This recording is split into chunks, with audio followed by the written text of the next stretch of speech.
This question is apparently from Lloyd George. The former Liberal Prime Minister has climbed out of the grave to ask, would a heavy defeat of the Conservatives in the May local elections lead to the ousting of Kemi Badenoch as their leader? And if so, would she be succeeded by a more moderate candidate or a right-wing hardliner? Andrew, take it away first. She is stubborn. She is proud, she is tough, so she's not going to go easily. And everybody in the Conservative family expects those elections to be absolutely horrible for them. I've been talking to one of their pollsters who says if you look at where they were last time round, it was the absolute high point of Johnson mania. It was the same day as Labour lost the Hartlepool by-election. This was peak Johnson Toryism. So they have lots and lots of council seats that they really shouldn't have, and therefore they are going to fall a long, long way. So I think there's going to be a huge amount of preparing the ground and excuses in advance. There are serious people prowling around who think that Kemi Badenoch is simply not up to it, simply not good enough, and would like to replace her. But the Conservatives, it depends on the Conservatives having a kind of parliamentary nervous breakdown at the same time as those local figures. I think it may well happen. And if it does, I would watch. The two figures to watch are for sure Robert Jenrick, who has made no secret of his determination. I mean, almost every social media post seems like a bid for the leadership. Exactly. But also look at James Cleverly, who could very easily have left Parliament quietly and made a lot of money in the private sector and has chosen to stay on. He's almost always sitting there on the back benches, a few benches up from Kemi Badenoch, watching what's going on. And this is my personal prejudice. I think that if he was the Tory leader, the Tories would be doing better, because he would be going absolutely full scale for things like the NHS and tax, those bread and butter issues that voters care about most. And he's a grown-up politician. He's done the big jobs. Robert Jenrick would be very interesting because he would, I think, try and take the Conservatives more towards reform. And that's a difficult thing because, Nigel Farage is a rather unique character. And I don't see Nigel Farage being, as it were, the consensual leader of a general right-wing coalition with the Tories. And I think it would take all their energy away from everything else in politics for the next few years. If I'm giving advice to the Conservative Party today, my advice would be not to do that. But you think she might go? I think if it's a really, really bloody defeat, it's very hard to tell because it depends on the atmosphere in the papers the next morning and the atmosphere in Culliffe House and the chamber of the House of Commons the next morning among Tory MPs. And it's very hard to judge ahead of time quite what the chemistry will be on that morning. But it's going to be a very, very bad day for the Conservatives. She hasn't had a great time. She hasn't got a lot of supporters. So she is vulnerable. And Rachel, Jason Cowley writes in the New Statesman, he's quite sympathetic to Kemi Badenoch, actually, and says, look, you've got to look at partly what she's inherited. It's the weakest front bench he recalls ever from the Conservatives. She's only got 120 MPs to even choose from.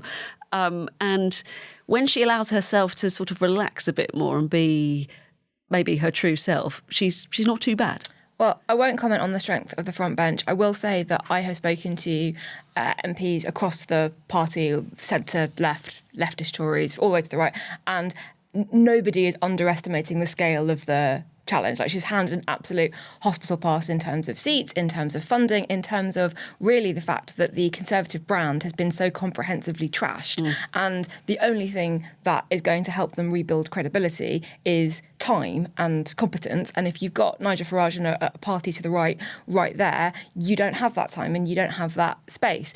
And one thing that someone said to me, which I thought was quite insightful, was that no opposition leader has had to do that. They haven't had to do the rebuilding in British politics when they've got a fringe party to the left or in Labour to the right that doesn't give them the space to kind of have those conversations. I think that is a very fair case for the defence, if I may say so.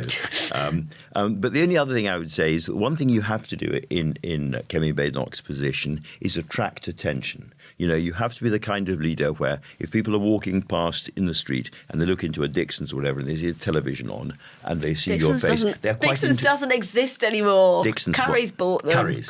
Well, Some shot with televisions Woolworths. in it. Woolworths, whatever. Woolworths, exactly. CNA. No. CNA. Man at CNA, yeah. Man at CNA speaks.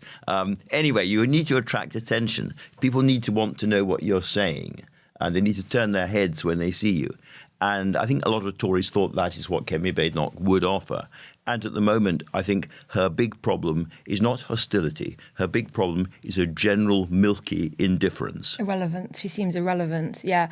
And, when I was talking to people during the leadership contest, the term used about Kemi Badenoch is she's box office. She can grab attention. And she hasn't really been able to do that. The most attention she's got was her interview where she said she hated sandwiches, which is probably not the thing that you need to connect to the voters. If you think about what David Cameron was doing 4 months into his leadership, which is where she is now, he was off hugging huskies and getting that picture literally everywhere. So that was sort of his way of introducing himself to the British public. But in terms of will they get rid of her, the question is going to be, do they think that there is somebody else waiting in the wings who could do significantly better? I agree with Andrew that James Cleverly would be scoring higher on certain metrics. I think he's a much more relaxed, confident media performer. He can go out and sort of do the Punch and Judy style debates and come out of it looking really quite good. I think he'd probably be better at PMQs, although I think she's trying different tactics at PMQs and maybe she'll find her feet or not. Robert Jenrick would be, as you say, saying we need to neutralise reform by kind of going onto their turf. That then raises the question of if voters can have reform light in the Tory party or the full fat version. Exactly.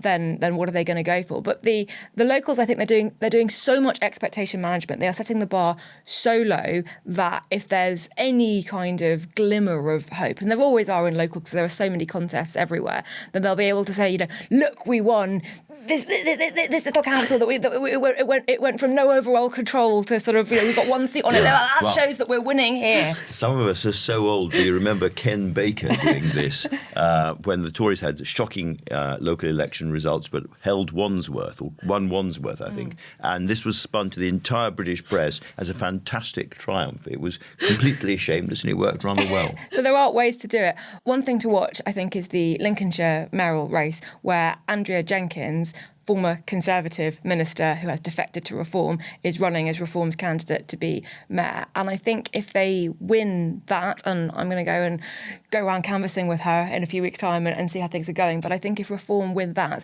the message that sends to wavering Conservatives that jump ship. that a Boris Johnson era Conservative can switch to Reform and win in those areas, that's a pretty powerful message. So keep an eye on Lincolnshire.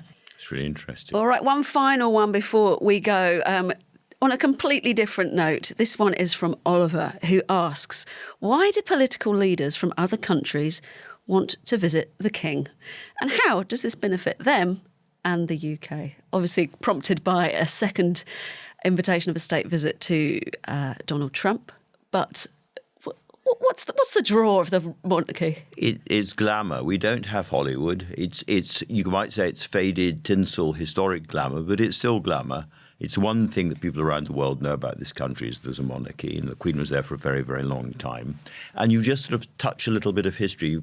It's like you kind of cut your portrait out and you place it into a kind of ancient historical setting. And, alongside that, the King is a very affable old cove, very happy to, make nice to people. And so you get a warm handshake and a few nice words, and it'll play well at home. But I think that's all there is to it. Do you think it shows that the visitor is taken seriously? Yes, I do. And I think the thing about the monarchy is that they're there for years and years and years. I mean, if you think about the late Queen Elizabeth, generations of world leaders had their picture meeting the Queen, shaking hands with the Queen, going to royal events. And if you as a relatively new leader, obviously Trump has been president before, but if you as a new leader, you meet them, you are now part of history, part of that. You are up on that level, and the monarch is the kind of constant that shows you are a serious player on the world stage. As to what we get out of it, the soft power of the monarchy should not be underestimated. I think Queen Elizabeth II was probably the most famous person in the world, the most recognisable person in the world. I'm not sure quite where King Charles now fits on that, but probably pretty high up. And if you look at sort of history, the way in which the monarchy has been invoked for soft power purposes. That very famous time when the Queen danced with the new president of Ghana and kept Ghana in the Commonwealth. It's just another layer of British diplomacy, and that's why, even though I said on this podcast before, I think that the royal family, it's pretty cruel that we make them do it, but it's for Britain as a whole. I'm quite pleased that we have them there. I'm also very pleased that I have nothing to do with it whatsoever.